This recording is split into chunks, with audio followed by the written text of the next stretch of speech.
টক দই শরীরের পক্ষে খুবই উপকার। আর এই গরমে টক দই শরীরকে খুব ঠান্ডা রাখে। দই দিয়ে শরবত, ঘোল অনেক কিছুই বানানো যায়। আমি বানিয়ে দেখাবো দই লস্যি। এখানে আমি আম, লিচু, কাজু, কিশমিশ, বিট লবণ, চাট মশলা নিয়েছি। কাজু আর একটা ছোটো এলাচ ভালো করে গুঁড়িয়ে নিতে হবে। এখানে আমি লস্যিটা বানানোর জন্য নিয়েছি একটা বড় ঘটি। 250 গ্রাম টক দই এখানে নিয়েছি। দইটা আমি আগের দিন রাত্রিরে পেতে রেখেছিলাম, পরের দিন এটা বানাচ্ছি। লস্যি স্টিক দিয়ে এইভাবে খুব ভালো করে মিনিট 10 ধরে আমি ফেটিয়ে নিলাম। খুব ভালো করে স্মুথ করে ফেটিয়ে নিয়েছি। দিয়ে দিলাম 250 গ্রাম টক দইতে 100 গ্রাম চিনি। যে মিষ্টিটা যে যার পছন্দ মতো দিতে পারে।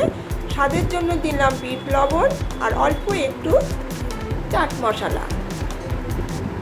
ফেটিয়ে নেওয়ার পর দিয়ে দিচ্ছি 1 চামচ কাজু গুঁড়োটা। এতে লস্যির টেস্ট অনেক গুণ বেড়ে যাবে। বানানো হয়ে গেছে। এবার বাটিতে ঢেলে আম কুচি, লিচু, কিশমিশ সাজিয়ে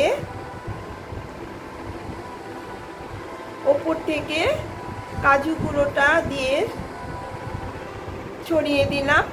আর এতে দেখতেও সুন্দর হবে আর টেস্টও অনেক গুণ বেড়ে যাবে। এবার সাজানোর জন্য দিয়ে দিচ্ছি চকলেট সিরাপ।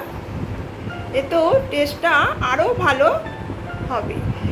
এইভাবে বানানোর পর ফ্রিজে রেখে ঠান্ডা করে পরিবেশন করুন আর কমেন্ট করে জানান কেমন হয়েছে দই লস্যি।